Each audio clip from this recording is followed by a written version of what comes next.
my topic is all about aerobic activity versus anaerobic activity. So, aerobic endurance is the ability to perform large muscle, whole body physical activity of the moderate to high intensity over extended periods of time. Aerobic activity depends upon the heart, lungs, and blood vessels to transport oxygen to the muscles. So, when we say aerobic activities is magkuan siya, ang kanang activities is we perform nato with the air daw.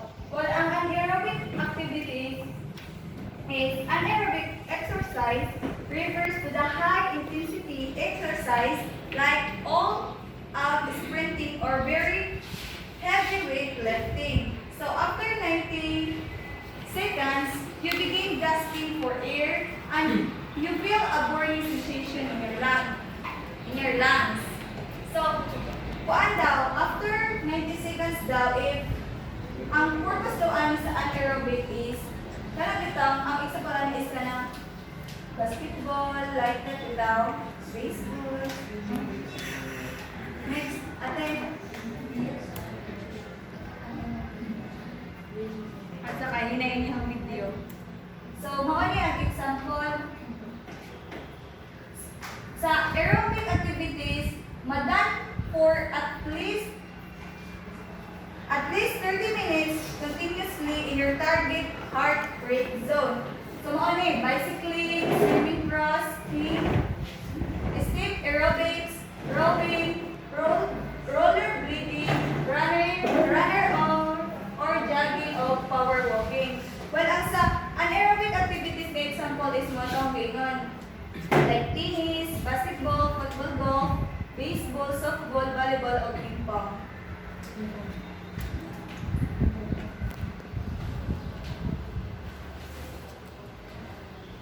So, there are the exercise program. So, a good total exercise program has 6 components. So, program should be individualized to meet your personal needs. Your needs may not be the same as another person due to age, physical health, physical and medical condition. So, exercise program should consist of first is ang warm up and stretching activities. So, bottom is 3 to 4 times per week. Endurance training is 3 to 5 times per week. While flexibility training is best when done after endurance training. Recreational activities is for enjoyment and relaxation. Resistance training is in 2 to 3 days per week na buhaton. Cool down and stretching activities is buhaton siya in 3 to 4 times per week.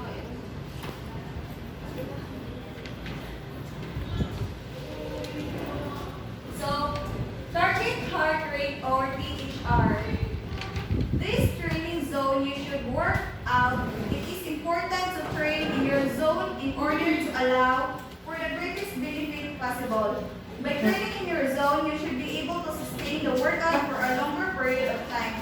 So, para makita dito na to find our target heart rate is ang imong hinta. For example, is imong edad is 18. You subtract it into 220. So, ang resulta is mauna ang imong target heart rate. 120 minus sa imong edad. 120? Yes. For example, akong edad 220 minus 18. So, ang resulta is 202. So, 202 ang target heart rate. Oo, sa ako maedad. Ano yung target heart rate?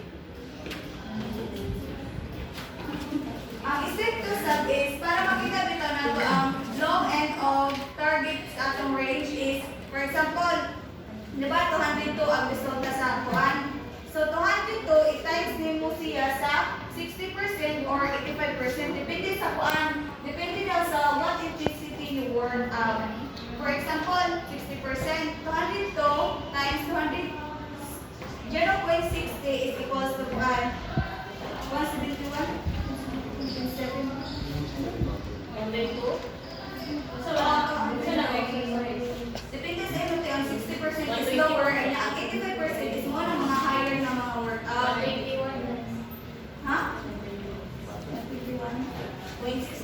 Oo.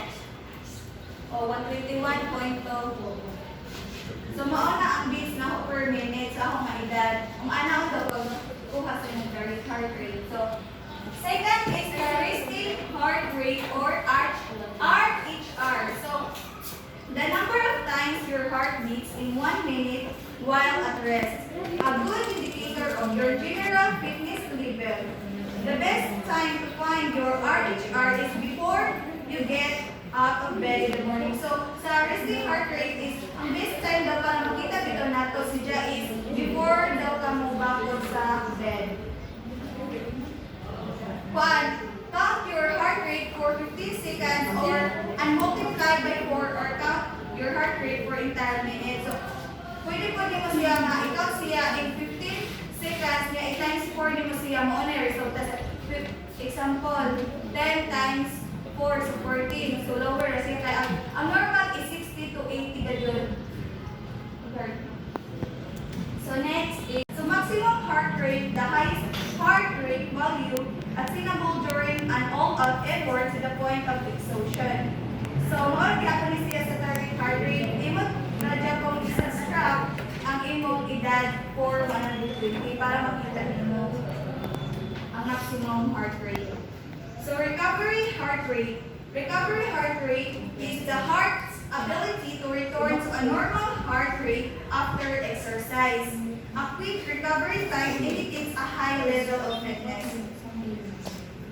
Nari, to take your heart rate either. So, first is, para makuha dito na to, kabili mo siguro ani, kailangan makuha na to, pulso na to. So, first is place your index and middle fingers in the top side of your hand. So, dili para makuha na to. Ang signal is place your fingers gently at the carotid artery on the either side of your head. So, dili. So, ang ikatulo is count for 6 seconds and add 0. So, multiply by 10. So, maoda na yung kuhaan to take your heart rate either.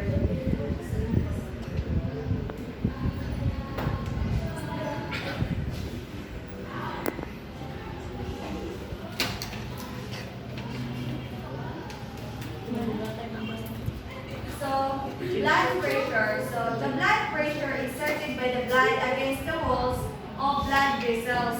Blood pressure depends on the strength of heartbeat, thickness, and volume of the blood, the elasticity of the artery walls, and general health. So, ang blood pressure daw is, nagdepende siya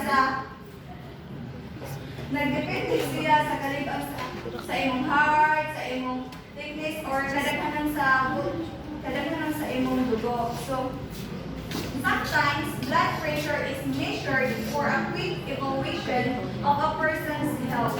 Adult blood pressure is considered normal at 120 over 80. With the first number is the systolic pressure and the second is the diastolic pressure. Keeping your blood pressure within the normal range will greatly reduce your chances of having a heart attack or stroke. The American Heart Association recommends having your blood pressure checked on a regular basis. There are two different measures of blood pressure. First is the systolic, which is the higher number, and the diastolic, which is the lower number. Ang systolic blood pressure is, for example, is kanang 120, nya ang diastolic is kanang yan over gani mo ng 80. So, ano na Oo, ana. So, mga na ni pasabot. Systolic blood pressure, so mga na taong kaina. Of course, when your arteries, when your heart,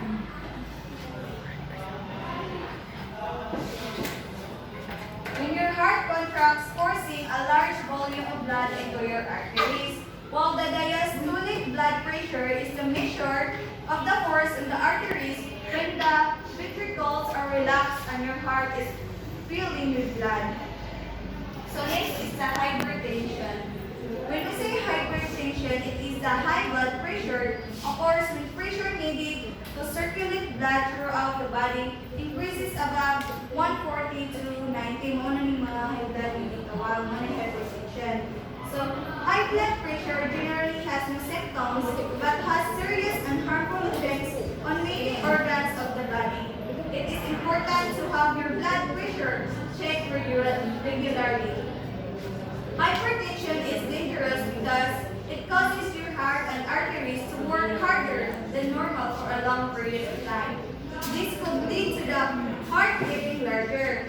If it becomes too large, it may not be able to meet the demands of the body, which could result in the congestive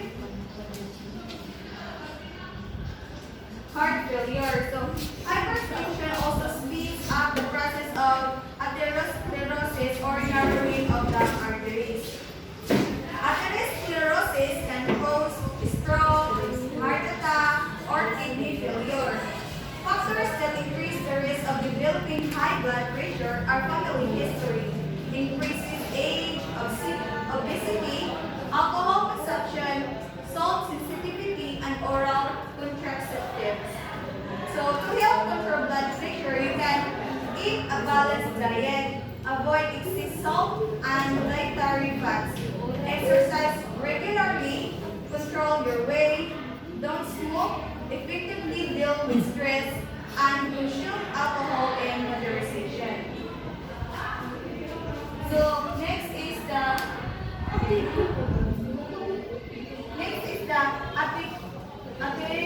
atherosclerosis.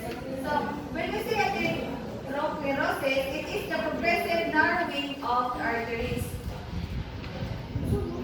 When the coronary arteries are involved, it is termed with coronary artery disease. Muna itawag na daw is coronary artery disease or CHD.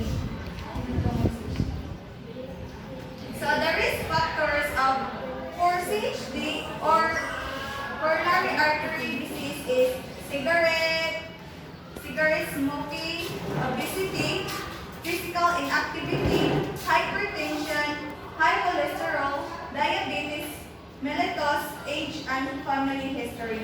So next is warm up.